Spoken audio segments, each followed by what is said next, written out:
सौदा आपका जनवरी सीरीज की हम देख रहे हैं इक्विटी बाजार में दमदार ओपनिंग, सेंसेक्स और निफ्टी दोनों ही हरे निशान पर कारोबार कर रहे हैं। लेकिन सौदा आपका में हमारा पहला फोकस रहने वाला है कमोडिटी बाजार की ओपनिंग पर। खुलते ही कमोडिटी बाजार हमारे साथ जुड़ेंगे एक्सपर्ट्स, उनसे समझेंगे कमाई के मौके। बीसीजी के Asia Pacific chairman Janmejay Sinha से नोटबंदी पर होगी बात। जोरदार कमाई का तत्काल ट्रेड आइडिया थोड़ी ही देर में। विवेक गुप्ता की दमदार निफ्टी स्ट्रैटेजी और साथ ही में स्मॉल कैप कॉर्नर का सारा एक्शन, इसका भी एक व्यू लेंगे। नितेश चक्र के साथ एफएनओ बाजार में बनाई ये स्ट्रैटेजी, सुमित पकड़िया की बेहतरीन ऑप्शन स्ट्रैटेजी और साथ ही में आपके शेयरों पर प्रकाश गाबा की फटाफट सलाह 10:57 से। लेकिन सबसे पहले रुख करते हैं कमोडिटी बाजारों का।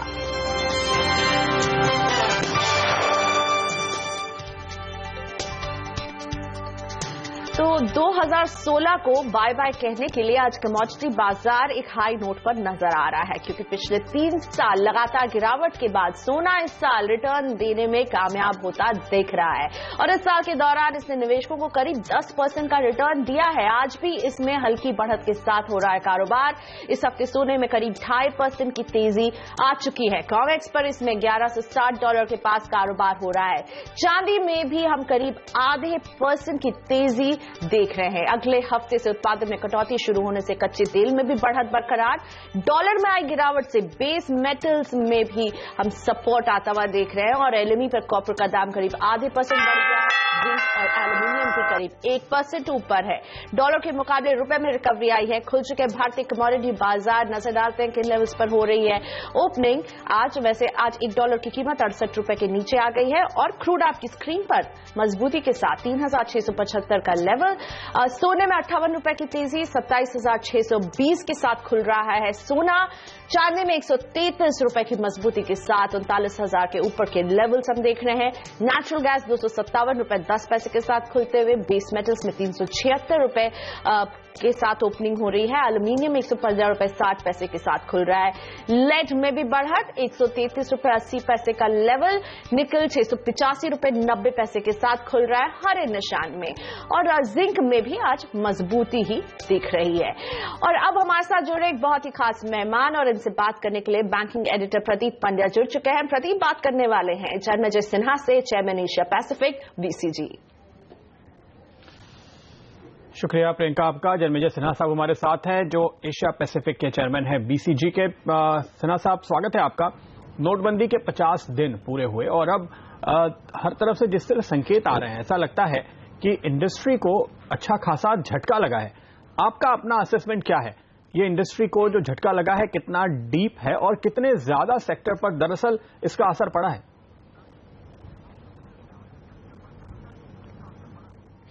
देखिए, जब हेनरी किसिंजर चाओ इन ले से मिलने गए थे 1970 में, तो उनने पूछा था चाओ इन ले से कि 1789 में जो फ्रेंच रेवोल्यूशन हुआ उसके बारे में वो क्या सोचते हैं। और चाओ इन ले ने बोला था कि अभी थोड़ा और समय चाहिए बताने के लिए। तो 50 दिन के बाद इतनी बड़ी रेवोल्यूशन के बारे में बताना कोई कन्विक्शन के साथ मुश्किल है। हम लोग ये बोल सकते हैं कि जब हम लोग सीईओ से बात करते हैं तो उन लोग क्या देख रहे हैं, तो हम लोग को लगता है जो 50 सीईओ से हम लोग बात किए, उनने बोला कि नवंबर में काफी जोर का हिट हुआ था, मगर दिसंबर में पिकअप आना शुरू हो गया है। मगर ऑफ कोर्स इम्पैक्ट काफी अलग अलग है। देखिए, नॉर्थ एंड ईस्ट में ज्यादा इम्पैक्ट है, साउथ एंड वेस्ट में कम इम्पैक्ट है, रूरल एरियाज में थोड़ा ज्यादा इम्पैक्ट हुआ है। डिस्क्रेशनरी प्रोडक्ट्स में जैसे कि packaged goods, auto, two wheelers, cycles, consumer durables, media, advertising, इसमें काफी इम्पैक्ट हुआ है। मगर जैसे कि फार्मास्यूटिकल्स और पेट्रोल, ये जो स्टेपल न्यूट्रिशन, इसमें कम इम्पैक्ट हुआ है। और सीईओ सब ये भी बोल रहे हैं कि उनका पहले जितना वरी था नवंबर में वो थोड़ा घट गया है, कि उन लोग सोच रहे हैं अब 1-1.5 क्वार्टर की बात है। और काफी लोग ने थोड़ा टेम्पररी प्रोडक्शन घटाया है, मगर फॉर्मल सेक्टर में कोई एम्प्लॉयमेंट पर इम्पैक्ट नहीं हुआ। इनफॉर्मल सेक्टर में हुआ है, मगर फॉर्मल सेक्टर में नहीं हुआ। तो आप जो ये कह रहे हैं कि रीजन वाइज असर अलग अलग है, बड़े और छोटे शहरों में असर अलग अलग है और जब आप सप्लाई चेन की पूरी बात करते हैं तो मुझे आपकी बात से ऐसा लग रहा है कि ऊपर की तरफ जहां बड़ी कंपनियां हैं, संगठित प्लेयर हैं, वहां सब कुछ ठीक है। जैसे ही आप नीचे जाते हैं डिस्ट्रीब्यूशन चेन में, वहां स्ट्रेन शुरू हो जाता है। तो इस लिहाज से अगर आप देखें, आपने कहा कि एम्प्लॉयमेंट पे असर इनफॉर्मल सेक्टर में पड़ा है, पर जाहिर है कि नीचे की तरफ ये जो वैल्यू चेन हम कहते हैं, डिस्ट्रीब्यूशन चेन कहते हैं, वहां पे काफी बड़ी तादाद में लोग जुड़े होते हैं। तो क्या आप ये रिस्क कहीं देख रहे हैं कि अगर ये पिकअप तुरंत नहीं आया तो इस लेवल पर और ज्यादा नौकरियां जा सकती हैं, ग्रोथ पर और ज्यादा इंपैक्ट पड़ सकता है, या फिर आप ओवरऑल कॉन्फिडेंट हैं कि सब कुछ ठीक होगा? देखिए, अभी कॉन्फिडेंस के साथ तो कुछ भी बोलना बहुत मुश्किल है, क्योंकि ये once in a lifetime event है, तो इसको समझना थोड़ा second order third order impact जो है सीधा पता नहीं चलता है। 5 थीम हम लोग ने देखा है। एक तो है कि एक थोड़ा सा शिफ्ट है towards organised channels and digital payment. देखिए, अक्टूबर तो दिवाली का मंथ होता है, उसके बाद दिसंबर में सब नंबर्स बढ़ गए हैं। माने जो नंबर ऑफ ट्रांजैक्शन डिजिटल काफी जोर से बढ़े हैं, ऑनलाइन परचेसेस बढ़ गए हैं। अभी जो है डिस्क्रेशनरी स्पेंड थोड़ा उसमें रुकावट आ गई है, और जो है कि कैश इंटेंसिव सेगमेंट्स जो है उसमें प्रॉब्लम हुआ है। देखिए, कहीं आप पेमेंट्स देखिए तो इंडिविजुअल से मर्चेंट को होता है, इंडिविजुअल से गवर्नमेंट को होता है, इंडिविजुअल से इंडिविजुअल को होता है। तो सबसे भारी जो 2 जगह में प्रॉब्लम हुआ है, इंडिविजुअल टू मर्चेंट और मर्चेंट टू मर्चेंट, और इसमें जो रीजन है वो अलग अलग है। इंडिविजुअल टू मर्चेंट में तो एक्सचेंज की घटावट, माने करेंसी की घटावट से हुआ है। मर्चेंट टू मर्चेंट में तो प्रॉब्लम यह है कि उन लोग घबरा रहे हैं टैक्स के बारे में, क्या होगा, रेट्रोस्पेक्टिव टैक्सेशन हो जाएगा कि नहीं वगैरह। मगर उन लोग फाइनली जब अंदर सेटल कर जाएंगे फॉर्मल इकोनॉमी में तो इकोनॉमी के लिए बढ़िया होगा। मगर इसके लिए अभी 2-3 चीज करना पड़ेगा, सिंप्लीफाई करना पड़ेगा टैक्स को, रेट्रोस्पेक्टिवली इनके पीछे नहीं जाना होगा, और दूसरी बात है कि थोड़ा एंट्री रेट ये जो है इनके लाने के लिए उसको कुछ टैक्स हॉलिडे वगैरह देना पड़ेगा, तो फिर मर्चेंट्स आ जाएंगे। तो ये माने काफी, देखिए काफी ये बड़ी चीज है। तो इसमें क्या हुआ है कि कैश किस लिए यूज होता है, एक तो एक्सचेंज के लिए यूज होता है, एक स्टोरेज के लिए यूज होता है, मगर अभी सबसे भारी जो स्पाइक हो गया है कैश यूसेज में वो प्रिकॉशनरी है। लोग घबरा करके पैसा ज्यादा रख रहे हैं, तो वो जब घटेगा तो सिचुएशन स्टेबलाइज करने लगेगा। तो जैसे ही कि ये स्टेटमेंट्स आने लगेंगे कि ये बैंक से विड्रॉल लिमिट्स हट जाएंगे या एटीएम से विड्रॉल लिमिट्स हट जाएंगे, तो ये स्टेबलाइज होना शुरू करेगा। तो ये जो आप कह रहे हैं कि व्यापारियों को डर ये है कि वो ट्रांजैक्शन तो कर लेंगे बैंक के थ्रू या कार्ड पे, लेकिन एक बार रिकॉर्ड पे आ गया तो आईटी डिपार्टमेंट ये कहेगा कि आपने 2 महीने में इतना कारोबार किया, तो इसके पहले के 8 महीने में क्या किया होगा या पिछले साल कितना किया होगा, वो पूरा रिपोर्ट कीजिए और पूरे पर टैक्स दीजिए। प्रधानमंत्री जी ने हालांकि एक आश्वासन दिया था अभी यहां पर हफ्ते 10 दिन पहले ही कि ऐसा नहीं होगा। क्या इंडस्ट्री को इस पे भरोसा नहीं है? वो फॉर्मली एक ऑर्डर चाहते हैं वित्त मंत्रालय और आईटी डिपार्टमेंट की ओर से?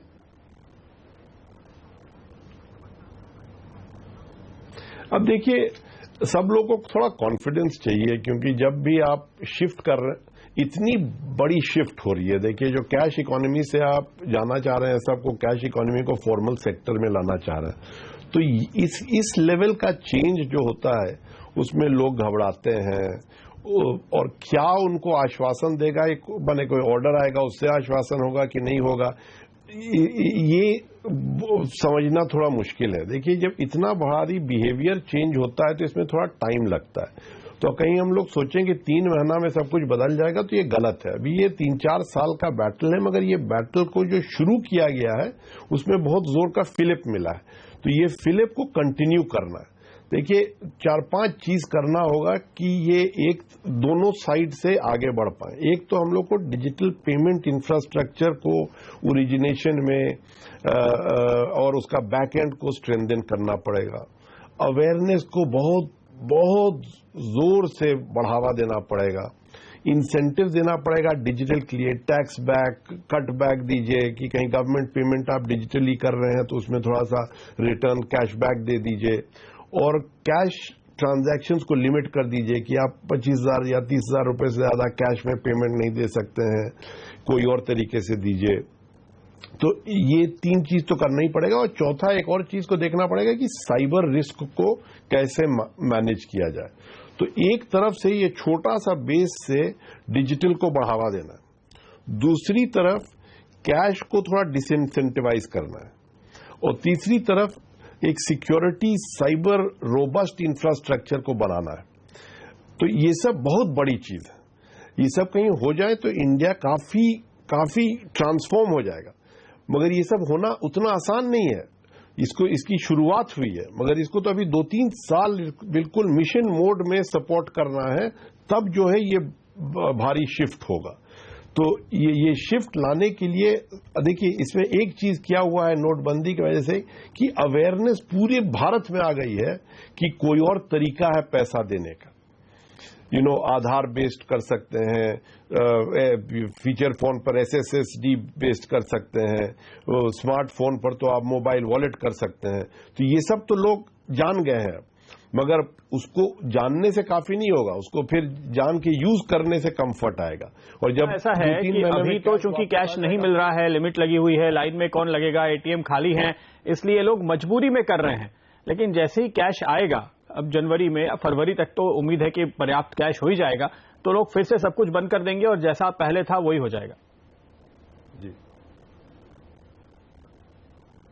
तो ये देखिए, ये बड़ा इंटरेस्टिंग क्वेश्चन है ना, ये बहुत इंटरेस्टिंग क्वेश्चन है। जो सवाल आप पूछ रहे हैं ये बहुत ही इंपॉर्टेंट है। लोग को कन्वीनियंस भी पता, देखिए पहले तो लोग को अवेयरनेस ही नहीं था, अब तो अवेयरनेस आ गया है। फिर दूसरी बात है कन्वीनियंस आता है इसके साथ, बहुत कन्वीनियंट होता है नॉन कैश। कैश के साथ बहुत कॉस्ट्स होते हैं, उसको स्टोरेज कॉस्ट होता है, उसको फिर ट्रांसपोर्टेशन कॉस्ट होता है, उसको माने देखिए कैश के साथ दुनिया भर के कॉस्ट्स हैं जो आप प्रिंट करते हैं, फिर आप उसको ट्रांसपोर्ट करते हैं, फिर करेंसी चेस्ट में डालते हैं, फिर ब्रांच में डालते हैं, फिर ब्रांच से निकालते हैं, फिर वापस बैंक के डिपॉजिट में करते हैं।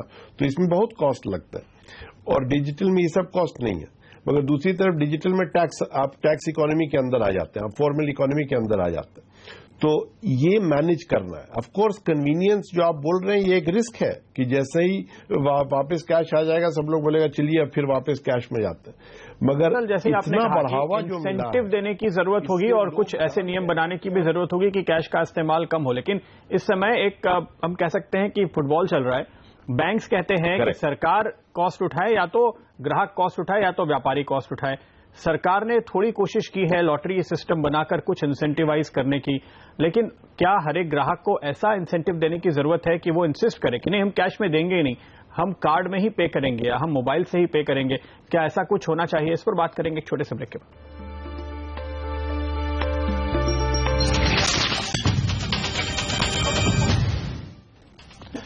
स्वागत है आपका। हम बात कर रहे हैं जन्मेजय सिन्हा साहब के साथ, जो चेयरमैन है एशिया पैसिफिक सेक्टर के BCG के। मिस्टर सिन्हा, जैसे कि हमारी बात हो रही थी ब्रेक पर जाने से पहले, आपने कहा कि इंसेंटिव देने की जरूरत है किसी भी ग्राहक को कि वो इंसिस्ट करे कि नहीं हम कार्ड से ही पे करेंगे, हम कैश देंगे ही नहीं। पर इस समय तो दरअसल या तो ग्राहक को या तो व्यापारी को, जिसके दुकान में वो मशीन लगी हुई है पॉस की, या जिसने पेमेंट लिया है, उसको पैसे देने पड़ते हैं। और फीस बहुत ही स्टीप है सर, 2-2.5-3% फीस देना, यानी 100 रुपए में से 3 रुपया तो उस दुकानदार की मार्जिन मुश्किल से होती है। अगर वो फीस भरेगा तो फिर आपको क्या लगता है वो क्यों पेमेंट लेना चाहेगा?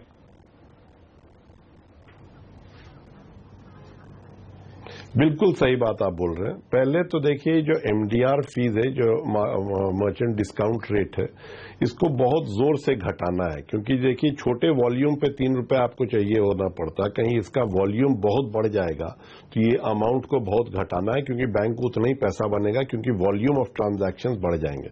मगर इसमें देखिए 3 चीज एक साथ होना है। अभी हम लोग खाली बोल रहे हैं कॉस्ट ऑफ डिजिटल क्या है, कोई ये नहीं पूछ रहा है कि कॉस्ट ऑफ कैश क्या है। कॉस्ट ऑफ कैश जो है बैंक्स अपने ऊपर ले लिए हैं, कॉस्ट ऑफ प्रिंटिंग RBI ले लिया, और कैश जब हम लोग रखते हैं तो RBI को एक हम लोग लोन देते हैं, गवर्नमेंट ऑफ इंडिया को एक लोन देते हैं, इंटरेस्ट फ्री लोन देते हैं। कहीं हम 2000 रुपए का नोट रखें, उसको बनाई में थोड़ी 2000 रुपए लगता है, तो जो हम 2000 रुपए रखते हैं तो गवर्नमेंट को 2000 रुपए का लोन है इंटरेस्ट फ्री। तो ये जब तो इसको फिर प्रिंट करते हैं, फिर जो है हम लोग बैंक के ब्रांचेज में रखते हैं कैश को, फिर इसको डिस्ट्रीब्यूट करते हैं। तो कैश के बहुत कॉस्ट है, मगर ये कॉस्ट हम लोग हरदम फ्री किए हैं।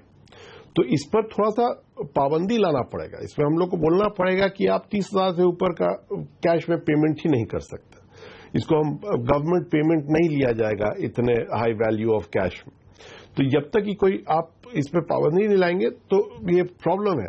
दूसरी बात है कि कैश जब आप जाके बैंक ब्रांच से 50,000 रुपए कैश में लेते हैं तो उसको काउंटिंग बहुत कॉस्ट होता है उसका, मगर वो बैंक कभी कॉस्ट आपसे लेता नहीं है। जब बैंक अपने बैंक में आपका कैश रखता है तो उसको फ्लोट मिलता है, तो उसके लिए वो आपको नहीं रखता है कैश। और मगर डिजिटल में अभी हम लोग पैसा बनाने का देते हैं बैंक्स को, जो आप बोल रहे थे। तो इसको एक मैनेज करना है कि किस तरीके से कैश को थोड़ा डिसइंसेंटिव दिया जाए और थोड़ा डिजिटल को इंसेंटिव दिया जाए। तो इंसेंटिव एक तो ये ट्रांजैक्शन कॉस्ट को घटाना है, दूसरा कोई इंसेंटिव देना है। एक लॉटरी है, दूसरा है कि कुछ कैशबैक मिले। जब आप पेटीएम में वगैरह खोलते हैं तो आपको थोड़ा पैसा मिलता है शुरू में टू ट्रायल करने के लिए। तो इस किस्म के थॉट्स लगाना पड़ेगा कि कैसे किया तो कब तक घाटा करके इंसेंटिव देंगे? क्या आपको लगता है कि सरकार को एक फंड बनाना चाहिए इंसेंटिव देने के लिए और फंडिंग करने के लिए इन ट्रांजैक्शंस की? देखिए क्या होगा कि मार्केट फोर्सेस अपने से काम करते हैं। एक बार कन्वीनियंस ऑफ डिजिटल पता चलेगा तो लोग उसको यूज करना शुरू करेंगे कन्वीनियंस के लिए, और दूसरे तरफ थोड़ा पाबंदी लगाना पड़ेगा कैश की कितने पेमेंट्स आप किस लेवल पर कैश से दे सकते हैं। जब ये दोनों चीज होने लगेंगे साथ में, तब जो है ये इक्वेशन बदलेगा। उसके पहले जो है आप बिल्कुल सही बोल रहे हैं कि कैश फ्री है और डिजिटल में आपको कॉस्ट लगता है, डिजिटल सीखने में टाइम लगता है, मगर डिजिटल सीखने के बाद उसका कन्वीनियंस आपको पता चलता है। जब आप एक टच में, जब आप देखिए आप सिंगापुर में जाइए तो वो आप टैक्सी का पेमेंट अपना फोन लगाया और निकल गए, कुछ फीलिंग नहीं होता है, इतना कन्वीनियंट, कुछ रुक के गिनो नहीं पैसा है, चेंज है नहीं है वगैरह, ये सब कुछ नहीं होता है। आप बस उसके मीटर के पास अपना फोन किया, निकल गए। तो इतना कन्वीनियंस हो जाता है। देखिए अभी 3-4 साल के अंदर आपको नहीं कार्ड, नहीं कैश, नहीं फोन, बस आपका बायोमेट्रिक से आधार नंबर के साथ आप पेमेंट कर सकते हैं एक्चुअली। मगर वो अभी थोड़ा टाइम है उसको वहां तक पहुंचने के लिए। देखिए कैश के साथ थोड़े से माने इसमें प्रॉब्लम्स अलग भी हैं, प्राइवेसी का है। जब आप न जानना चाहें कि हम कहां पैसा खर्च किए हैं, आप और लोग को नहीं बताना चाहें, तो ये डिजिटल में वो प्राइवेसी लाना पड़ेगा। और दूसरा साइबर सिक्योरिटी पर बहुत सोच देना है। अभी जब तक जो डिस्कशन हो रहा है उतना साइबर सिक्योरिटी पर नहीं हो रहा है। देखिए कंट्रीज आपको अटैक कर सकते हैं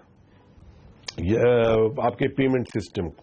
देखिए इतना बात हुई थी कि हिलरी क्लिंटन का इलेक्शन में रशिया ने इंटरफियर किया नहीं किया, तो ये कैश पेमेंट सिस्टम्स तो बहुत ही बड़ी चीज होती है और इसके लिए हम लोग का रोबस्ट सिक्योरिटी स्ट्रक्चर बनाना है और सब बैंकों और गवर्नमेंट को इसको बहुत सीरियसली लेना है।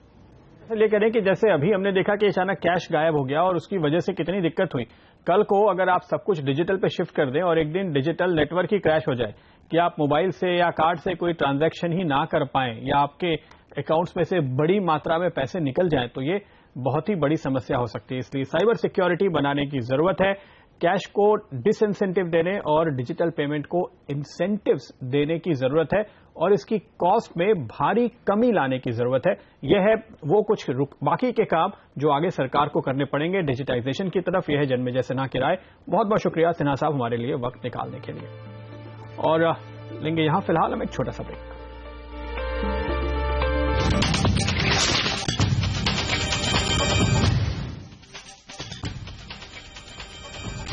स्वागत है आपका एक बार फिर और हमारे साथ अब एसबीआई के एमडी रजनीश कुमार जुड़ रहे हैं। रजनीश कुमार साहब स्वागत है आपका। साल का आखिरी कारोबारी दिन है और साथ ही साथ चूंकि हम नोटबंदी की समय सीमा के भी आखिरी दौर पे पहुंच चुके हैं, तो सभी लोगों को अब उम्मीद है कि पहली तारीख से यानी दूसरी तारीख से कह लीजिए सोमवार से लाइफ नॉर्मल हो जाएगी। क्या वाकई ऐसा होगा?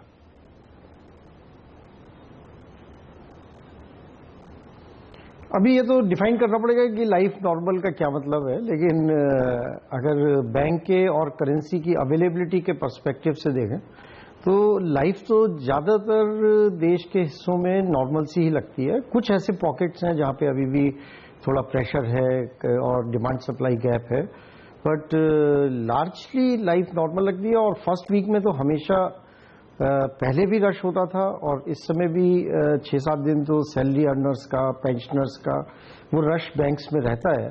लेकिन करेंसी की जो अवेलेबिलिटी पोजीशन है वो पहले से बहुत बेहतर है और हम लोगों का ये प्रयास है इस समय कि जो एटीएम्स हैं वो सभी सुचारू रूप से चलते रहें।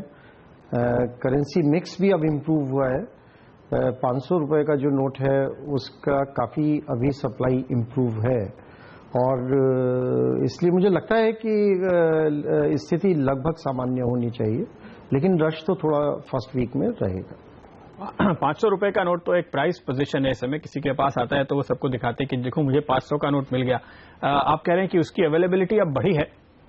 क्या आप ऐसा एक अंदाजा में दे सकते हैं कि आपके कितने फीसदी ब्रांचेस में या एटीएम्स पे 500 का नोट अवेलेबल है? नहीं, मुझे जो 31 तारीख जिसका कि आज कैश का फिलिंग होगा, तो एक राउंड में तो जितनी एटीएम है स्टेट बैंक की 42,000 एटीएम्स हैं, उसमें हमारा ये प्रयास है कि 500 का नोट अवेलेबल करा दिया जाए। बिकॉज हमारा ये स्ट्रेटजी भी है कि 500 का नोट हम लोग ज़्यादा से ज़्यादा एटीएम के थ्रू डिस्ट्रीब्यूट करेंगे, तो वो एक प्रयास चल रहा है। और जो बैंक की स्ट्रेटजी है वो यही है कि 500 का नोट जो है वो एटीएम के थ्रू हम लोग ज़्यादा देंगे। ओके, लेकिन जो ये लिमिट है सर ब्रांच और एटीएम से पैसे निकालने की, क्या आपको लगता है कि नए साल में आप वो लिमिट बढ़ाएंगे या हटाएंगे?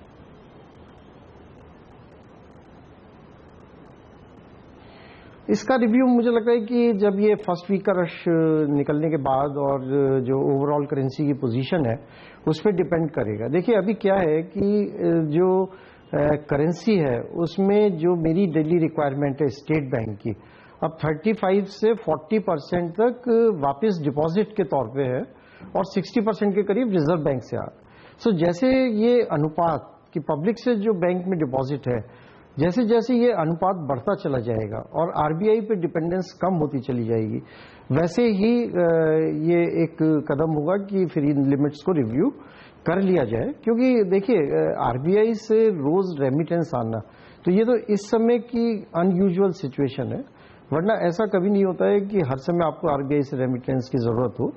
वो तो पैसा जो है रिसाइकिल होता रहता है, बैंकों में पब्लिक डिपॉजिट करती है और पेमेंट के तौर पे चला जाता है। तो जैसा मैंने कहा कि ये अनुपात अभी 40-60 का है, और अगर ये अनुपात 90 और 10 के करीब अगर पहुंच जाता है तो उस समय शायद ये जो लिमिट्स हैं इनकी आवश्यकता खत्म हो जाएगी। ओके, तो आप कह रहे हैं कि अभी 40% आरबीआई से आ रहा है या 60% आरबीआई से आ रहा है? 60% आरबीआई से, जो मैं स्टेट बैंक की पोजीशन बता रहा हूँ। Okay. कि जो मेरी डेली कैश पेमेंट की रिक्वायरमेंट है उसमें 40% अब जो है वो पब्लिक से डिपॉजिट आ जाता है और 60% का जो गैप है वो आरबीआई से आ जाता है। हमारी जो करेंसी चेस्ट की जो पोजीशन है अब उसमें कोई नेगेटिव वो नहीं हो रही है पोजीशन, वो स्टेबल हो गई है। पहले जो है करेंसी चेस्ट में तेजी से जो है वो कमी आ रही थी जो करेंसी होल्डिंग की पोजीशन है, लेकिन अब वो स्टेबल हो गई है। इसका मतलब ये है कि जितनी पेमेंट की रिक्वायरमेंट है बैंक से, उतना पैसा या पब्लिक से मिल रहा है या रिजर्व बैंक से मिल रहा है। ओके, एक बात हम समझना चाहेंगे, आज जैसे आपने कहा कि अब पैसे वापस भी आ रहे हैं और धीरे धीरे जो पहले पैसे आए थे वो निकलते भी होंगे, क्योंकि वीकली लिमिट है तो हर हफ्ते लोग आके पैसे निकाल रहे हैं। अब तक यानी नोटबंदी के बाद से 9 या 10 नवंबर से लेकर अब तक आपके पास टोटल कितने डिपॉजिट आए रजनीश जी, और उसमें से कितने वापस निकाल लिए गए, अगर ये अंदाज आप हमें दें?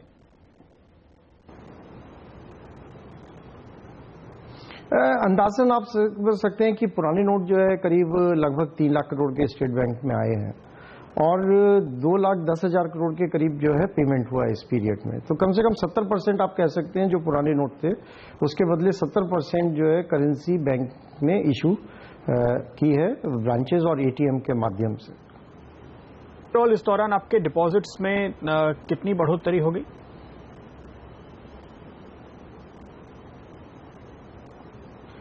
डिपॉजिट में आप मान सकते हैं लगभग जो करंट और सेविंग्स अकाउंट है उसमें करीब 1,40,000 करोड़ के करीब बढ़ोतरी है। वो आखिरी सवाल मेरा फिर इस पे यही होगा कि ये जो बढ़ोतरी हुई है, क्या आपको लगता है कि ये स्थायी होगी, और क्या इसको देखते हुए अब आप अगले महीने की शुरुआत में जो मंथली रिव्यू आप हर बार करते ही हैं उसमें डिपॉजिट या लेंडिंग रेट में कोई कटौती करेंगे? ये भी हमारी एल्को होगी आज शाम को या कल सुबह, तो उसके बाद इस पर निर्णय लिया जाएगा सारी स्थिति पे विचार करके। लेकिन 1,40,000 करोड़ है वो सेविंग्स बैंक और करंट अकाउंट में है, तो इसलिए जैसे जैसे करेंसी की सप्लाई पब्लिक से बढ़ेगी तो थोड़ा इस फंड्स में आउटफ्लो होगा। ये ऐसा नहीं है कि 1,40,000 करोड़ की जो ग्रोथ है ये बिल्कुल स्थायी तौर पे है, क्योंकि डिमांड अकाउंट्स होते हैं लाइक सेविंग्स बैंक और करंट अकाउंट और करेंसी विद पब्लिक, तो उसमें ओवरऑल ये एक बैलेंस बना रहता है। तो संभावना भी इसी बात की है कि थोड़ा आउटफ्लो होगा, क्योंकि करेंसी की सप्लाई जो है पब्लिक के पास बढ़ रही है। तो आप ये कह रहे हैं कि एफडी नहीं बढ़ रहे, एफडीज बढ़ेंगे तो आपके लिए रेट कट आसान होगा?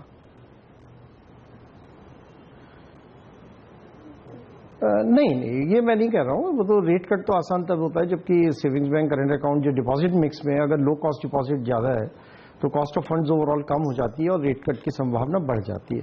लेकिन कोई भी एनालिसिस करने में सिचुएशन में हम लोग ये नहीं कह सकते हैं कि अगर जो 1,40,000 करोड़ की वृद्धि सेविंग्स बैंक और करंट अकाउंट में देखी गई है तो ये परमानेंट बेसिस पे ये पैसा बैंक के पास रहेगा।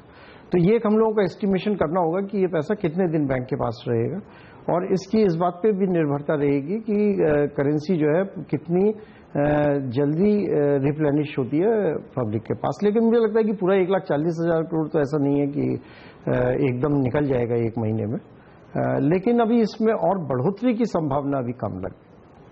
ओके रजनीश जी, बहुत बहुत शुक्रिया आपका हमारे लिए वक्त निकालने के लिए। तो एसबीआई के एमडी और रजनीश कुमार जी यहाँ पर साफ तौर पर ये बताते हुए कि फिलहाल तो 1,40,000 करोड़ के नए डिपॉजिट आए हैं, लेकिन क्या ये बने रहेंगे ये कॉन्फिडेंस नहीं है, इसलिए रेट कट जल्दी होता हुआ दिखे ये कहना इन्हें मुश्किल दिखता है। लेकिन अच्छी बात जो उन्होंने बताई कि लोग अब पैसे वापस जमा करने लगे हैं और आज की तारीख में बैंक की जो टोटल नकदी की जरूरत है उसका 40% हिस्सा लोगों से जो पैसे वापस आ रहे हैं उससे पूरा किया जा रहा है। जो कुछ दिन पहले 100% आरबीआई से लेना पड़ता था, आरबीआई से अब केवल 60% लिया जा रहा है। लेकिन ये रिस्ट्रिक्शंस उनका कहना है तब तक बने रहेंगे जब तक आरबीआई पे निर्भरता 60% से घटकर 10% पर नहीं आ जाती।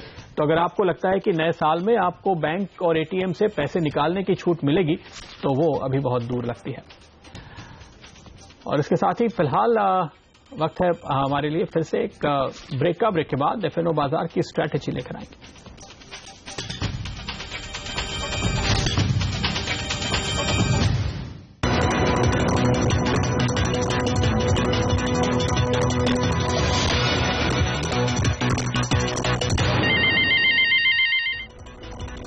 नमस्कार, मैं हूं हर्षिता सावंत और हमारी इस खास पेशकश ट्रेडर्स हॉटलाइन में आप सभी का स्वागत है। आज का ट्रेड लेने से पहले एक बार हमसे बात जरूर करें।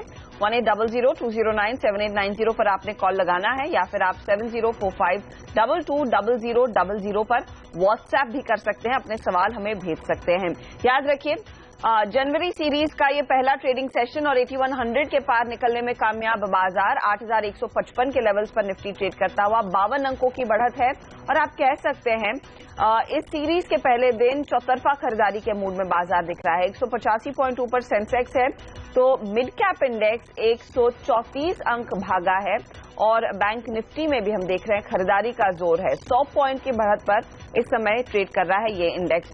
वायदे बाजार की पोजीशंस आपके सामने हाजिर करेंगे, कहां पर ज्यादा एक्टिविटी आज बनती हुई दिखाई दे रही है, कौन सा कॉल आज एक्टिव है। जाहिर तौर पर 8100 और 8200 के कॉल में हमने देखा है आज थोड़ा सा एक्शन बढ़ता हुआ दिखाई दे रहा है।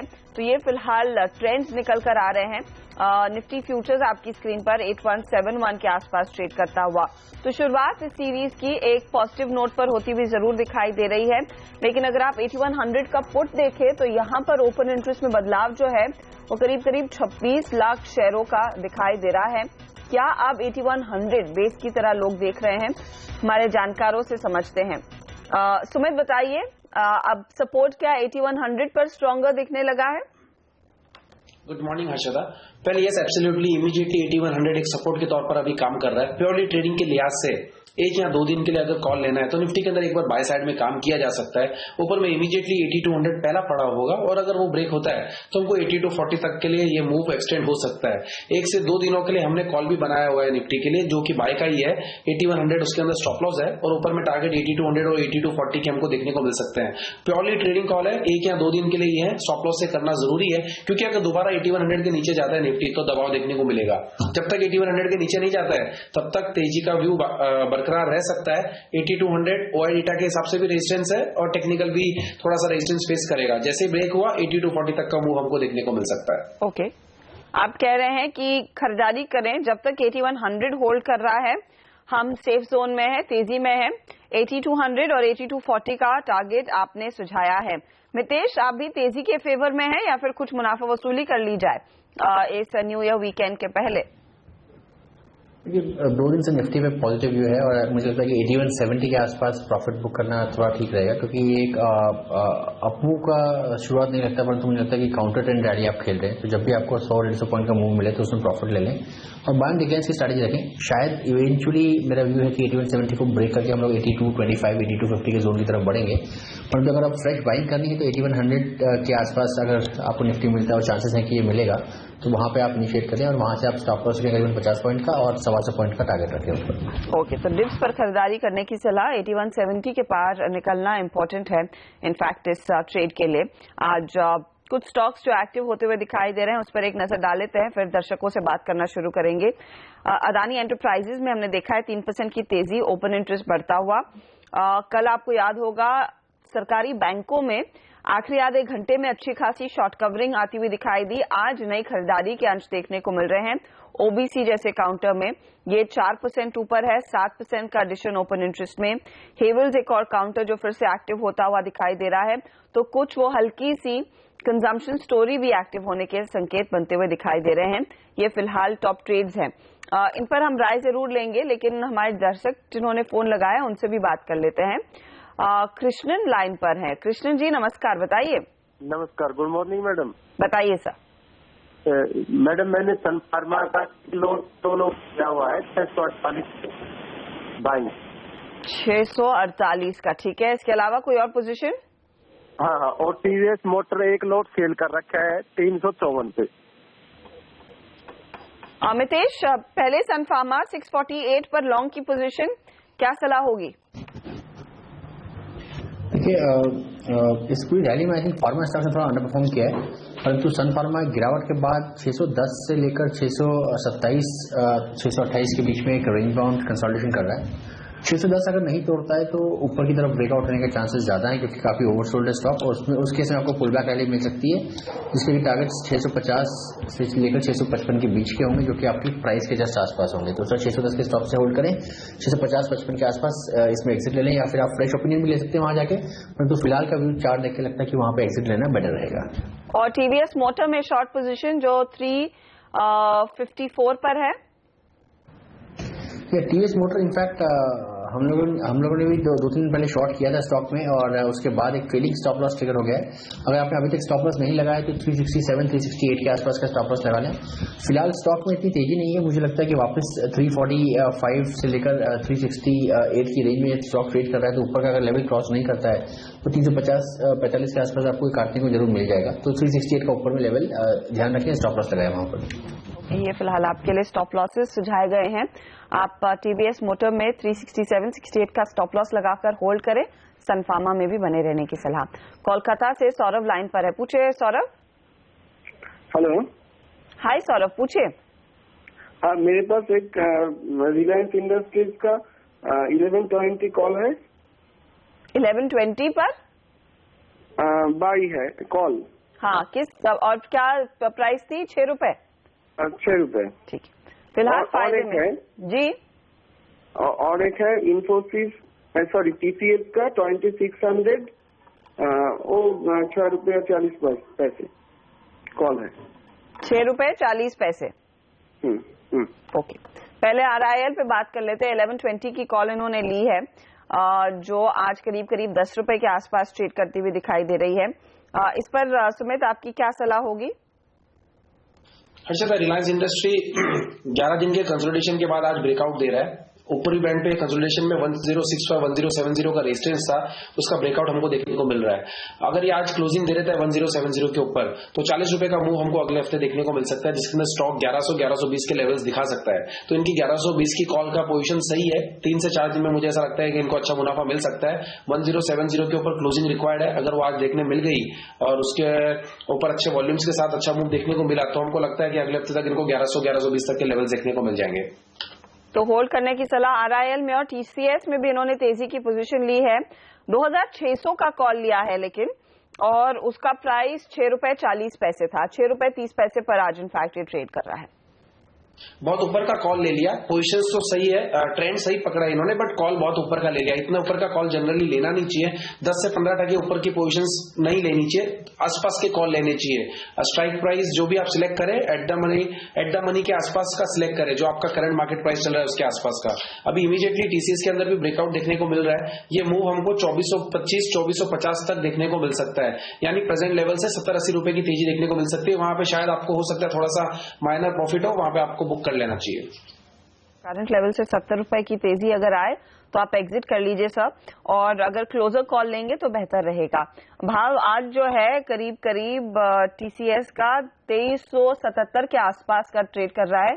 तो 2400 की कॉल अगर आप लें, 2500 की कॉल लें तो वहां पर ज्यादा चांसेस हैं कि आपके हाथ में रिटर्न बने। विनोद से बात करते हैं, महाराष्ट्र के अचलपुर से लाइन पर है। पूछिए विनोद। हेलो, हाय विनोद, पूछिए। मैडम, मैंने टाटा स्टील का 330 पुट ऑप्शन पे 3 लॉट बाय किए हैं 60 पैसे पे। ओके, टाटा स्टील में पुट ऑप्शन लिया है, यानी कि मंदी की है। Fair enough. Tata steel in fact कल रिकवरी देखने को मिली थी, आज 392 पर है। 330 का ये पुट है। इस पर सुमित आपकी क्या राय बन रही है? ये भी इन्होंने बहुत दूर का पुट ले रखा है। 330 यानी प्रेजेंट लेवल से करीब 60 रुपए नीचे का हो गया, यानी 20% के बाद अगर कुछ बड़ा फॉल आएगा, 20% का फॉल आएगा तो इनको कुछ बड़ा अच्छा मुनाफा बन सकता है। अदरवाइज अगर इसमें फॉल आने में अगर टाइम चला गया तो फिर इनका टाइम वैल्यू इरोड होते जाएगा। तो पास का ही पोजीशन लेने की सोचे, और ये जहां तक आपकी पोजीशन है एक बार होल्ड करें। 392 अभी चल रहा है, 395 या टू बी वेरी प्रिसाइज 397 के ऊपर अगर ये जाना स्टार्ट हुआ तब तो इसमें तेजी देखने को मिलेगी। अदरवाइज यहां से थोड़ा सा रिट्रेसमेंट देखने को मिल सकता है, जहां जिसमें हमको 380-375 तक का लेवल देखने को मिल सकता है। वहां पे आपको एग्जिट की सलाह रहेगी। वक्त हो रहा है एक छोटे से ब्रेक का। आगे हमारे जानकार आपको बताएंगे आज कौन से स्टॉक्स में आप पोजीशन ले सकते हैं, और कुछ और सवालों के जवाब देंगे ब्रेक के बाद।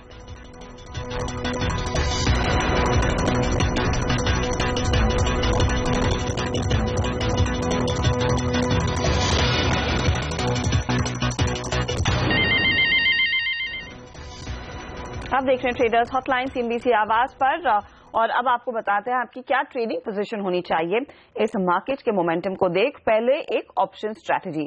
बताइए सुमित, आपने क्या स्ट्रैटेजी तैयार की है? देखिए हर्षदा, DHFL के अंदर एक अच्छा मूव देखने को मिल रहा है। 250 का लेवल जैसे ही ये क्रॉस करेगा तो यहां से इसके अंदर एक अच्छा मूव देखने को मिलेगा, जिसके अंदर हमको करीब 10 से 15 रुपए की तेजी देखने को मिल सकती है। तो DHFL 250 का कॉल बाय करके काम करना है। तेजी का कॉल है, तेजी का व्यू है। 9 से 10 रुपए के बीच अभी ये मिल रहा है। टू बी वेरी प्रिसाइज 9 रुपए 90 पैसा या 10 रुपए के आसपास इसका ट्रेड चल रहा होगा। तो DHFL का 250 का कॉल खरीदना है 9 से 10 रुपए के बीच में। स्टॉप लॉस 2-2.5 रुपए नीचे का है, 7 रुपए का स्टॉप लॉस होगा। और हम जो मूव एक्सपेक्ट कर रहे हैं अगर वो DHFL के अंदर आ जाता है तो ऊपर में हमको 15 रुपए या 18 रुपए तक के लेवल्स 2 से 3 दिनों में हमको देखने को मिलेंगे 250 के कॉल को। तो रिस्क रिवॉर्ड रेशियो भी अच्छा है, बाय करके काम करें। DHFL की कॉल खरीदें, 250 की कॉल जो करीब 9 या 10 रुपए के आसपास मिल रही है। स्टॉप लॉस 7 का रहेगा, टारगेट यहां पर 15 से 18 रुपए का।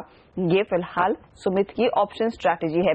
मितेश, स्टॉक्स पर अगर बात करें तो कहां पर आपको मौके दिख रहे हैं जहां पर इस समय ट्रेडिंग पोजीशन ली जा सकती है?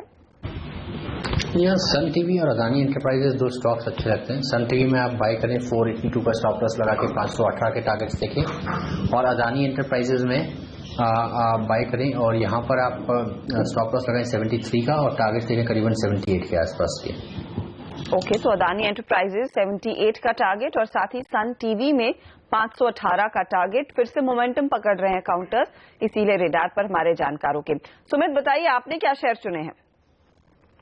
हर्षदा, हमने 2-3 शेयर्स चुने, उसमें से स्पेसिफिकली आईटी स्टॉक्स के अंदर HCL टेक अच्छा लग रहा है। ऐसा लगता है कि HCL टेक बहुत दिनों से कंसोलिडेशन देके अब तेजी का मूव दिखाने की कोशिश कर रहा है, तो इमीडिएटली HCL टेक के अंदर यहां से 30-40 रुपए की तेजी देखने को मिल सकती है। 850 पहला टारगेट होगा, उसके बाद 870 हफ्ते भर का व्यू होगा। ये 800 का स्ट्रिक्ट स्टॉप लॉस होगा, प्रेजेंट लेवल्स पे बाय करके काम करना चाहिए। दूसरा स्टॉक सीमेंट के अंदर अंबुजा सीमेंट, जो कि पिछले 2-3 दिनों से एक तेजी का मूव दिखा रहा है और 200 लेवल्स के आसपास सपोर्ट होल्ड कर रहा है। इमीडिएटली ऐसा लगता है कि इसने पिछले 5 से 7 दिनों का जो एक रेजिस्टेंस फेस किया था 206 रुपए के आसपास, उसके ऊपर ये ट्रेड होते हुए अभी दिखाई दे रहा है। तो इमीडिएटली हमको यहां से 8 से 10 रुपए की तेजी देखने को मिल सकती है। 5 से 7% की तेजी आने वाले 2 से 3 दिनों के अंदर। स्टॉप लॉस भी छोटा है 200 रुपए का, 200 रुपए के स्टॉप लॉस से बाय करें, 206, 207 और ऊपर में टारगेट 215 के लिए।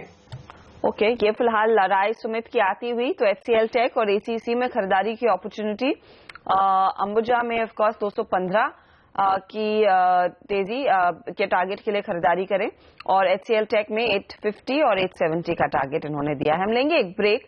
बाजार में तेजी का मूड जो है वो बरकरार है। अब 218 अंकों की बढ़त पर सेंसेक्स ट्रेड कर रहा है। 8164 के लेवल्स पर निफ्टी ट्रेड करता हुआ। आगे कुछ और सवालों के जवाब देंगे।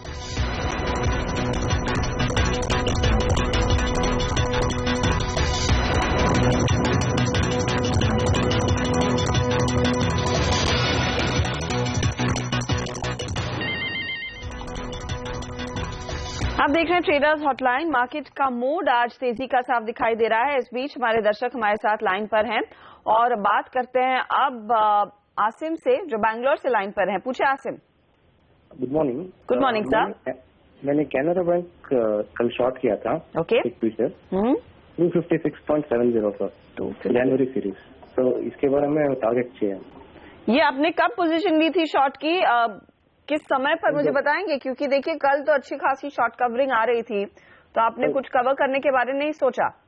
हाँ, कल दोपहर में मैंने किया था। ओके, दोपहर में पोजीशन ली। मितेश कवर नहीं कर पाए हैं और आज देखिए बैंक निफ्टी में अच्छी खासी हरकत देखने को मिल रही है। क्या सलाह होगी कैनरा बैंक में? देखिए ऑलरेडी आई थिंक काफी ओवरसोल्ड लेवल में जाके शॉर्ट किया तो थोड़ी सी एंट्री गलत हो गई। फिलहाल आप 270 का स्टॉप लॉस लगाएं सर। अगर उसके ऊपर जाता है तो डेफिनेटली पोजीशन काट लें। अगर नहीं जाता है तो आपको जब भी स्टॉक 260 के आसपास दिखता है आप वहां पे कवर कर लें स्टॉक को।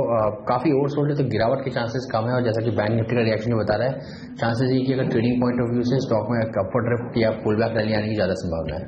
आसिम, अगली बार थोड़ा सा अलर्ट रहिएगा क्योंकि शॉर्ट की पोजीशन आपने ले तो ली, कंसिडरिंग PSU बैंक्स में कमजोरी थी, लेकिन काफी कल शॉर्ट्स कवर हुए हैं और अब काफी ओवरसोल्ड था काउंटर और तब आपने जाकर शॉर्ट किया तो एक पुल बैक आ गया है। तो 270 के पार निकलता है तो it's a complete no go, exit कर लीजिएगा, वरना आप सोच सकते हैं होल्ड करने की। इस समय मैं होती ना तो आप एग्जिट ही कर लेती इस पोजीशन से। अगला सवाल लेने का समय नहीं है तो इजाजत ले लेते हैं हमारे दोनों जानकारों से। सुमित और मितेश, बहुत बहुत शुक्रिया हमारे लिए समय निकालकर अपनी राय देने के लिए मार्केट्स पर। इसी के साथ फिलहाल मुझे दीजिए इजाजत, लेकिन आगे सवाल जवाब का सिलसिला जारी रखेंगे। प्रियंका संभव लेकर आएंगी फटाफट शेयर प्रकाश काबा के साथ।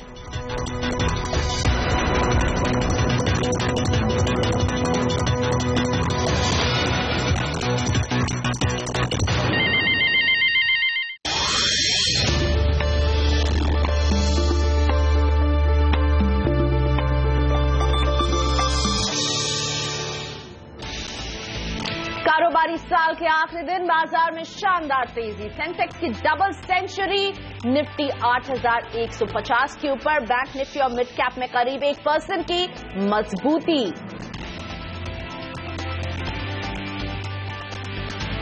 शुगर सेक्टर को मिल सकती है सौगात, वित्त मंत्रालय की तरफ से डेट रीस्ट्रक्चरिंग प्लान को मंजूरी संभव, शुगर शेयरों में शानदार उछाल।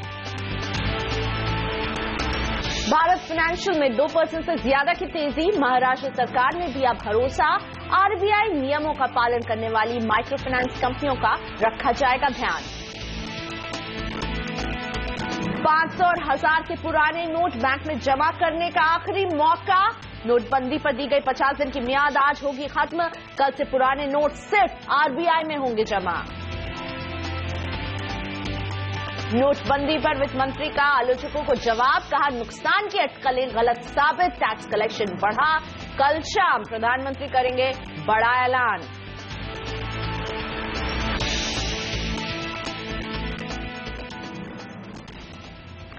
तो साल 2016 चाहे जैसा भी रहा हो, लेकिन साल के इस आखिरी दिन आज हम धुएंधार तेजी देख रहे हैं सेंसेक्स और निफ्टी दोनों ही ऊपर की तरफ। सेंसेक्स 200 अंकों से ज्यादा की मजबूती के साथ कारोबार कर रहा है। वहीं अगर निफ्टी की बात करें तो करीब 60 अंकों की मजबूती, 8,163 के लेवल।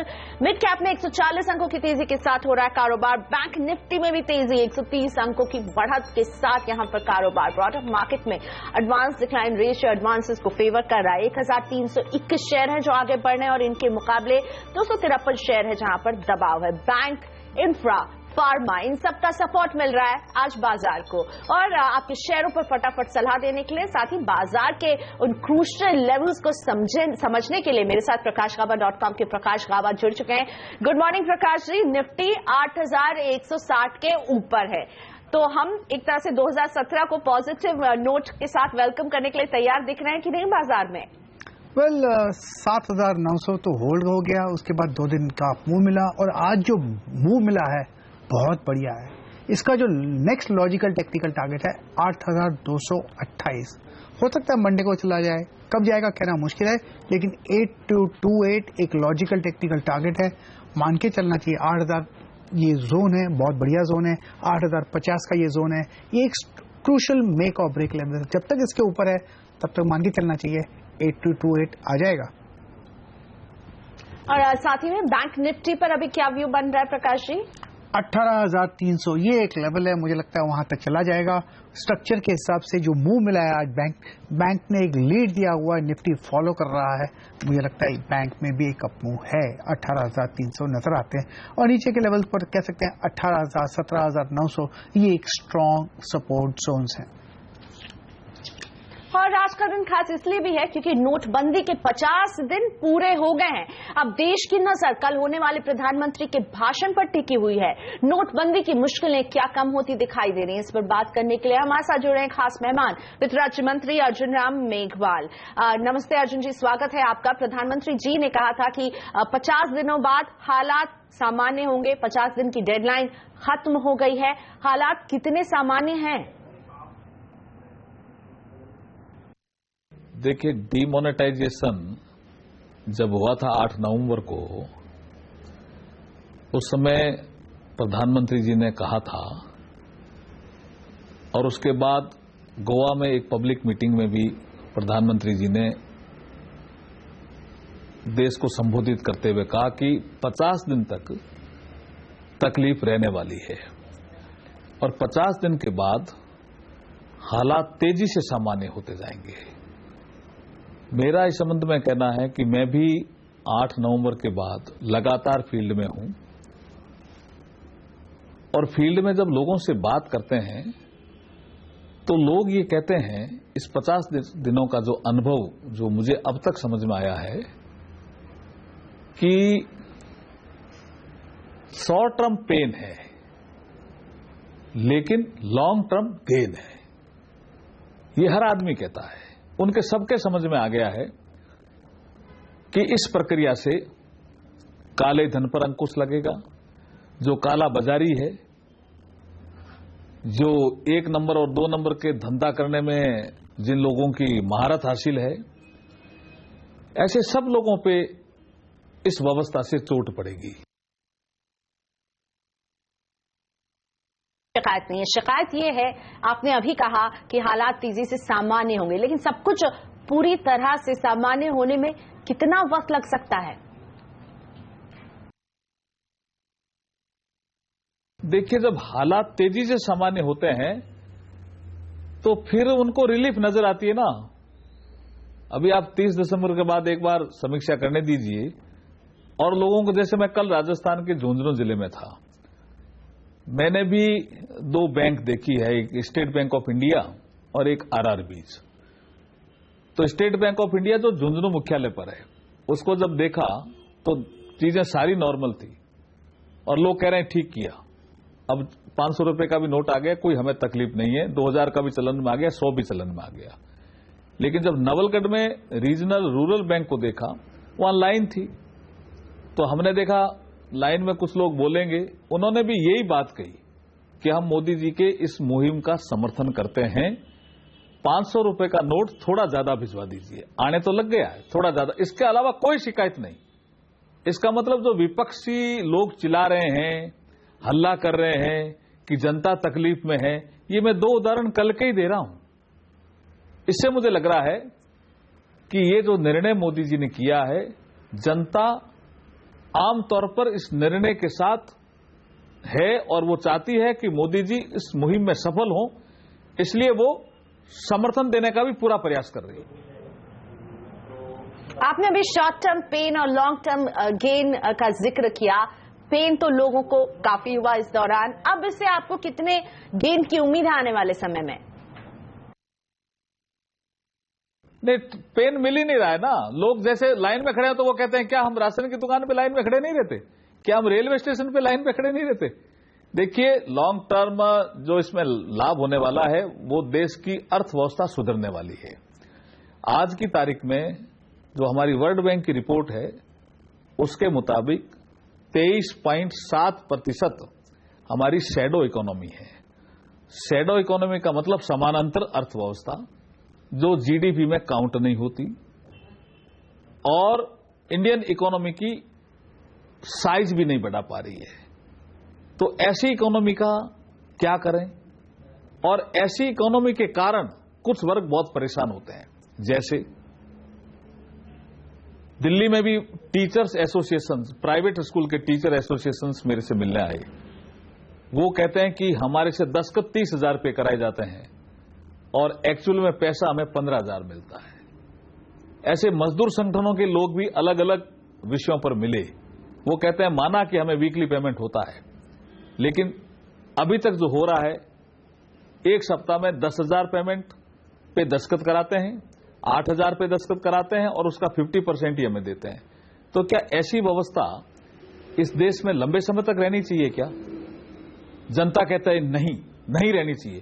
तो उसका एक ही उपाय है कि हम ज्यादा से ज्यादा डिजिटल ट्रांजैक्शन की ओर बढ़ करके टैक्स नेट में ये इकोनॉमिक एक्टिविटी को ले आएं, जिससे हमारी रेवेन्यू भी बढ़े, और जब रेवेन्यू बढ़ेगी तो देश का आधारभूत ढांचा ठीक होगा, सोशल इंफ्रास्ट्रक्चर ठीक होगा, पानी, बिजली, शिक्षा और स्वास्थ्य में हम ज्यादा खर्चा कर पाएंगे।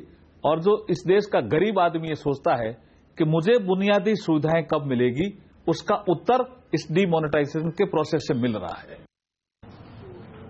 मेघवाल जी, टैक्स बेस बढ़ाने और टैक्स चोरी रोकने के लिए प्रधानमंत्री और वित्त मंत्री दोनों ही बोल चुके हैं, इस पर आपकी क्या राय है? देखिए, ये विषय अगेन फिर बजट का है और बजट के बाद ही चीजें क्लियर होगी। एक विषय टेक्निकल चूंकि आपने छेड़ा तो मैं बता दूं आपको, हम अभी जो सेंटर जो टैक्स कलेक्ट कर रहा है और राज्य जो टैक्स कलेक्ट कर रहे हैं, वो हमारे देश में जीडीपी का 16.5% है, 16.5, और जो डेवलप्ड देश हैं वहां पे ये 50% से ज्यादा है। तो कितना बड़ा गैप है जी? इतना बड़ा गैप तो इस देश में नहीं रहना चाहिए ना। जब हम WTO एरा में जी रहे हैं तो इस गैप को कौन पाटेगा?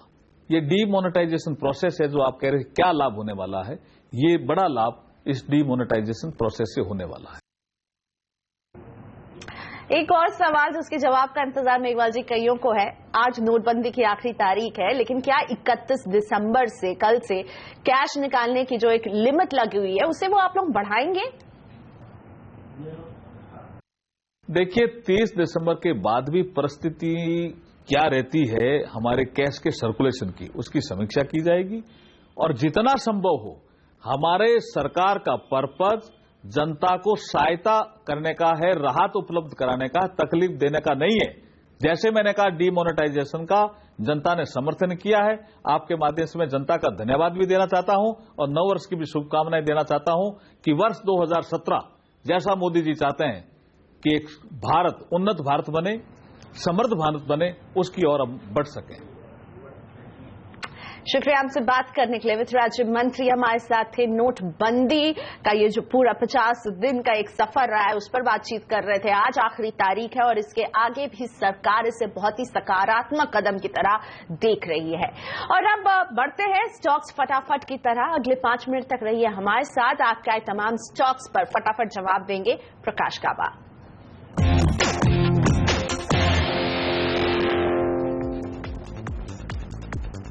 हुगली से संदीपन कुंडू का है पहला सवाल। अशोक लेलैंड होल्ड करते हैं 200 शेयर 90 रुपए 86 पैसे की खरीद।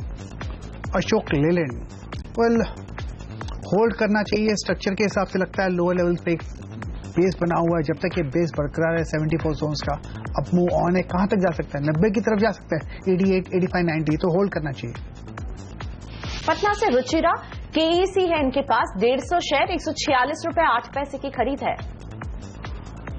ये भी स्टॉक होल्ड करना चाहिए। लगता है कि अपमू बनेगा। यहां पर स्ट्रांग सपोर्ट जोन 130 के आसपास है।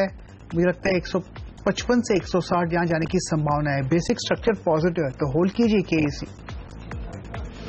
अमरावती से पुष्कराज का सवाल। गोकुलदास एक्सपोर्ट्स 220 शेयर 88 रुपए की खरीद। पर शेयर 28 रुपए का लॉस हो रहा है इन्हें। है तो बेसिक स्ट्रक्चर वीक, लेकिन लोअर लेवल्स में लगता है सपोर्ट है। और सपोर्ट कहां पर है? यहीं पर सपोर्ट है। मेरे ख्याल से 45 भी अगर आ जाएगा तो घबराने की बात नहीं है। होल्ड कीजिएगा, वक्त लगेगा। 1995 का जोन नजर आता है लेकिन उसे वक्त लगेगा, इसीलिए थोड़ा पेशेंस की जरूरत है। Gokuldas exports hold. कोलकाता से Sumanta De Cosmo films 200 share 390 रुपए की खरीद। मेरे ख्याल से होल्ड करना चाहिए। लोअर लेवल्स में तो सपोर्ट है, बेसिक स्ट्रक्चर पॉजिटिव है, इसलिए अपमूव ऑन है। 300 का एक स्ट्रांग सपोर्ट जोन है और ऑन द अपसाइड जो टारगेट है 375 टू 400, उसका अपमूव का एडवांटेज लेकर वहां निकल सकते हैं। Cosmos films. कोल्हापुर से सचिन तिवारी माइंडट्री के 3000 शेयर हैं इनके पास। 511 रुपए में इन्होंने खरीदारी की थी। 16 रुपए 25 पैसे पर शेयर माइंडट्री में अभी मुनाफा हो रहा है। मेरे ख्याल से ये होल्ड करना चाहिए। मुनाफा और बढ़ सकता है। इनको ऐड करना है तो ऐड कीजिए। जो ऐड करें उसका स्टॉप लगाइए 450 रुपया। बेचे कहां पर? 600 और 650 के आसपास। अहमदाबाद से हर्षित पटेल जी का सवाल। टेक महिंद्रा 300 शेयर 410 रुपए की खरीद। होल्ड करना चाहिए। लगता है कि लोअर लेवल्स में अब सपोर्ट बन चुका है। ये बॉटम आउट हो चुका है स्टॉक, ऐसा लगता है। ऐड करना है तो ऐड भी कर सकते हैं। 400 का स्टॉप लगाइए। काफी डीप है लेकिन अपर रीजन में जो टारगेट है 550 के हैं टेक महिंद्रा। नांदेड़ से गौरांग बीएफ यूटिलिटी के 300 शेयर 575 रुपए इनकी खरीद का भाव है। तो स्ट्रक्चर वीक, मुझे लगता है और गिरावट आ सकती है, इसलिए मेरे पास अगर ये स्टॉक होता तो मैं तो निकल जाता। कोलकाता से अनीशा ऑर्किड फार्मा 1000 शेयर 40 रुपए की खरीद। वेल स्ट्रक्चर तो वीक है, स्टॉक में होना नहीं चाहिए, इसीलिए एग्जिट। ओके, सो ऑर्किड फार्मा से भी एग्जिट की सलाह। गाजियाबाद से प्रकाश गुप्ता जी के सवाल को शामिल करते हैं। महानगर गैस के 35 शेयर 721 रुपए की खरीद का भाव। मुनाफा हो रहा है 63 रुपए पर शेयर। होल्ड करेंगे तो और मुनाफा होगा। स्ट्रक्चर के हिसाब से पॉजिटिव है, अपमूव ऑन है। हाँ, इतना है कि स्टॉप कहां पर लगाएं? स्टॉप लगाना चाहिए 725 725 पर और होल्ड कीजिए। शायद एक लेवल है 850 के आसपास, वहां तक जा सकता है। मुझे लगता है अपमूव मीडियम टर्म में ऑन है। बुक करना चाहें तो 825 850 के बाद जब भी चाहें बुक कर सकते हैं प्रॉफिट। और 725 का एक स्टॉप लॉस महानगर गैस में, इसका ख्याल रहे। दिल्ली से अमित इनके पास है रिलायंस मीडिया वर्क्स 400 शेयर है 59 रुपए 80 पैसे की खरीद। वेल स्ट्रक्चर तो वीक है लेकिन लगता है कि शायद एक लोअर लेवल्स में सपोर्ट मिले, इसीलिए होल्ड करना है तो होल्ड कर सकते हैं, लेकिन 56 का एक स्टॉप लगाइए। अपमूव जब भी मिलता है उसका एडवांटेज लेकर निकल जाइए। 70 में रिलायंस मीडिया वर्क्स में रेसिस्टेंस है, वहां पर अगर मौका मिलता है निकलने का तो निकल सकते हैं। धनबाद से अजय मुखर्जी सुजलॉन के 5000 शेयर 17 रुपए की खरीद। ये स्टॉक तो लॉन्ग टर्म के लिए होल्ड है। मेरे ख्याल से 1, 2 या 3 साल के लिए होल्ड है। शॉर्ट टर्म में वीकनेस है, स्ट्रक्चर में क्लैरिटी है नहीं, साइडवेज जोन है, लेकिन लॉन्ग टर्म के लिए ठीक ही नजर आता है। पेशेंस की जरूरत पड़ेगी। कोची से जिंदर लाल इनके पास कर्नाटका बैंक के 200 शेयर है 155 रुपए 50 पैसे इनकी खरीद का भाव। कर्नाटका बैंक वेल यहाँ पर मेरे ख्याल से होल्ड करना चाहिए। अपर रीजन पे जो टारगेट है 135-30 140 लग सकते हैं। शॉर्ट टर्म में जरूर एक वीकनेस है, लेकिन अप मूव ऑन है, 130-135 नजर आएगा। मुंबई से विवेक, ब्रिटानिया के 10 शेयर 3,350 रुपए की खरीद। स्टॉक तो होल्ड करना चाहिए, ट्रेड कर रहा है सपोर्ट के इर्द गिर्द, यहां पर तो ऐड करने की भी जगह बन जाती है। जिसको लेना है ले सकते हैं, लेकिन 2,800 का स्टॉप लगाइए। अपर रीजन में 33 और 3400 नजर आ सकते हैं। Britannia hold. नागपुर से मनु शर्मा, क्वालिटी के 200 शेयर 145 रुपए की खरीद। मेरे ख्याल से ये स्टॉक होल्ड करना चाहिए। बेसिक स्ट्रक्चर पॉजिटिव है, स्ट्रॉन्ग सपोर्ट जोन है करीब 110-115 के आसपास। होल्ड कीजिए, एक ऐड करना है तो ऐड भी कर सकते हैं। लोअर लेवल में स्टॉप लगाइए 115 के नीचे, और जो ऐड करें वो कहां बेचें, करीब 150 या 160 के आसपास। अप मूव मिलेगा, स्लो मिल सकता है, पेशेंस की जरूरत है। होल्ड कीजिए क्वालिटी। ओके, और टारगेट 150 से 160 क्वालिटी में होल्ड। इसी के साथ स्टॉक फटाफट में हमारी घड़ी यहीं पर थमती है। साथ ही में वक्त हो गया एक ब्रेक का भी। अभी लौट रहे छोटा सा ब्रेक लेकर, और ब्रेक के बाद प्रकाश गाबा की ट्रेडिंग टिप्स।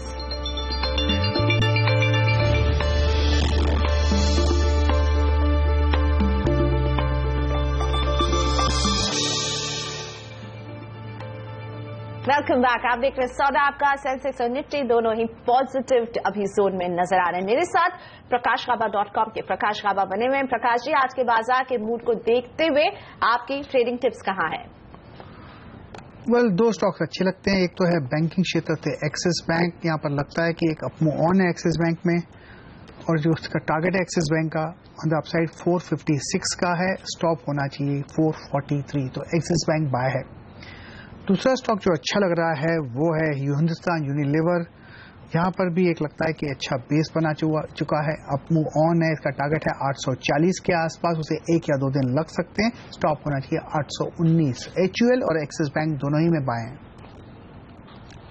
और लेते हैं एक छोटा सा ब्रेक यहां पर। अभी वापस आ रहे हैं। ब्रेक के बाद कोशिश करेंगे अलग अलग शहरों से अपने कुछ दर्शकों के सवालों को शामिल करने की।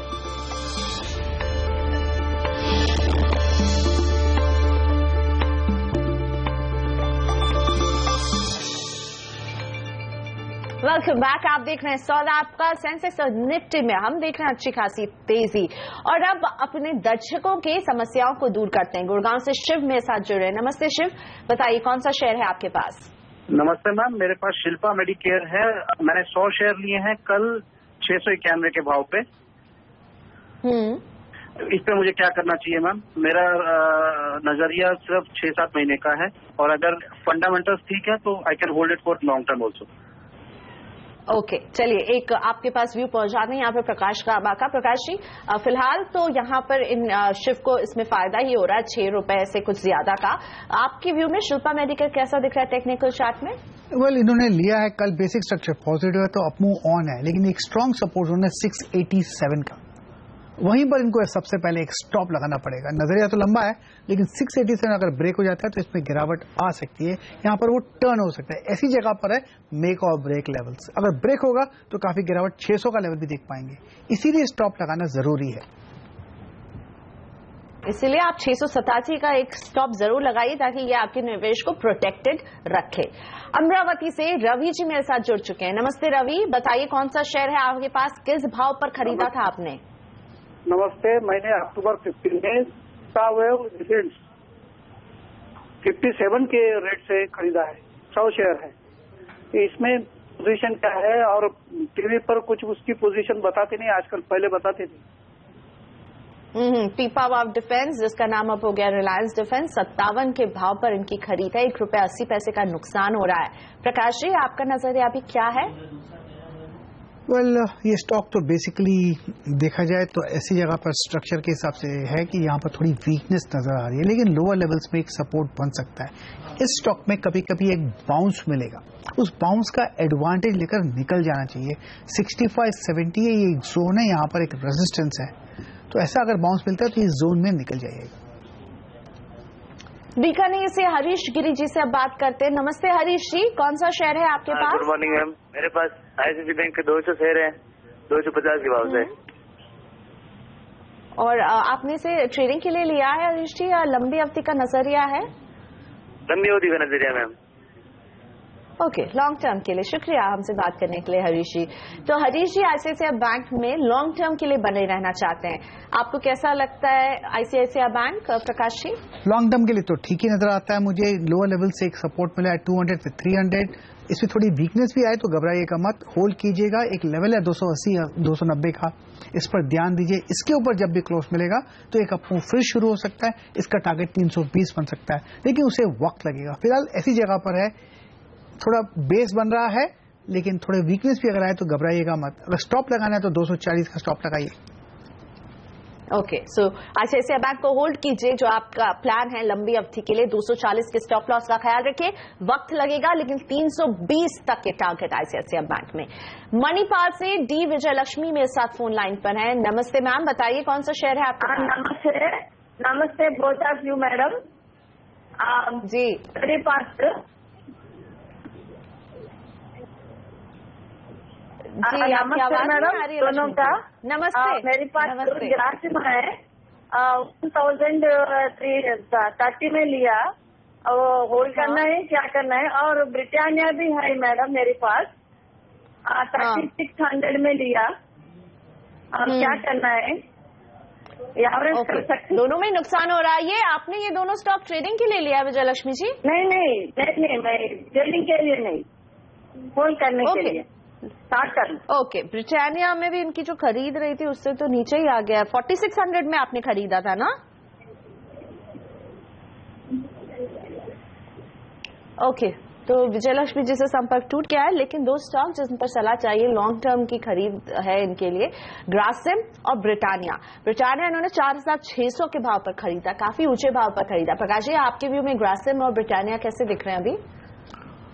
ब्रिटानिया की बात करें तो घबराने की बात नहीं है, इन्होंने 6000 के करीब लिए आप बोल रहे हैं, वहां तो कभी गया नहीं। स्प्लिट होने के बाद शायद लगता है इनका कुछ गलती हुई है। यहाँ पर ऑल टाइम हाई ब्रिटानिया का करीब है अराउंड 3600, तो यहाँ पर इनकी कोई गलती है, स्प्लिट हुआ या बोनस आया होगा, उसके बाद स्टॉक में चेंज हुआ। लेकिन ब्रिटानिया की घबराने की बात नहीं है, लो लेवल्स में स्ट्रॉन्ग सपोर्ट जोन्स है, 2600 2800 में सपोर्ट है, होल्ड करना चाहिए। एक अपमूव फिर शुरू होगा, ये लॉन्ग टर्म होल्ड है ब्रिटानिया।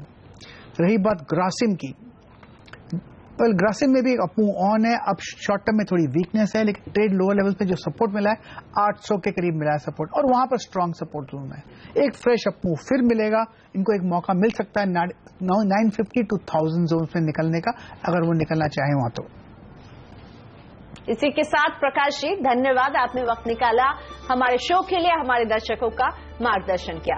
सौदा आपका में मुझे भी दीजिए यही इजाजत, आप बने रहिए सीधी आवाज के साथ। ब्रेक के बाद कमोडिटी बाजार का सारा एक्शन नेहा आनंद के साथ कमोडिटी राउंडअप में। नमस्कार।